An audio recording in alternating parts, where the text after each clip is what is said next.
Before they came in, he arranged chairs in a straight line in the front. No kindergarten semicircle to make anyone feel too secure, and no desks or tables to hide behind.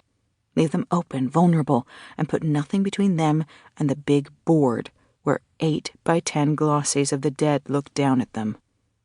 He took his usual place with one hip cocked on the front desk, friendly teacher facing the class. But he placed the chairs very close to the desk, less than 3 feet away. He'd be in their space, and from what he knew of these people, that would make them uncomfortable enough. Gino brought them in, closed the door, then leaned against it, arms folded across his chest. "Please have a seat." Magotsi gestured at the arrow-straight row of chairs and watched in bemused silence as they instinctively negated his foolish attempts at psychology. Without a moment's hesitation or a single exchanged word, they all moved their chairs a few feet back from the desk and into the forbidden semicircle. Grace McBride in the center, the others fanned protectively around her. He wondered if they realized how obvious it was. At least they looked at the pictures. Every one of them. The 20-year-old seminary student who'd found jogging a deadly pastime, his youthful features as serene and composed as they had probably been in life. Wilbur Daniels, whose broad, flabby face looked deceptively innocent on an autopsy table. And most disturbing of all, the 17-year-old Russian girl who looked heartbreakingly childlike with all the makeup washed away. Rambachan had done that with great and tender care before her mother came to see her.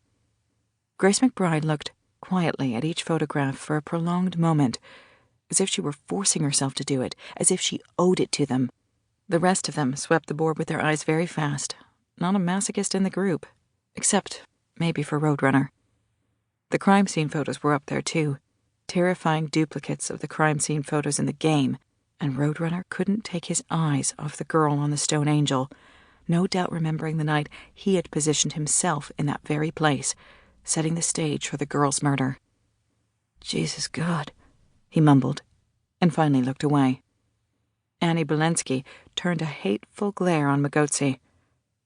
Cheap shot, detective. He didn't even bother to pretend ignorance.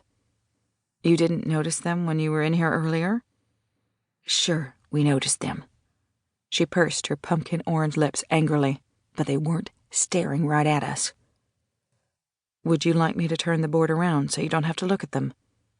Harley Davidson shifted his bulk with a squeak of leather. "What I want is for you to say whatever the hell you're going to say so we can get out of here and get back to work trying to trace this guy."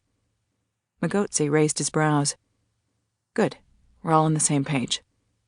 He looked at each of them in turn, and he did it slowly, letting the silence hang there, letting them read into it whatever they liked. The room was deathly still.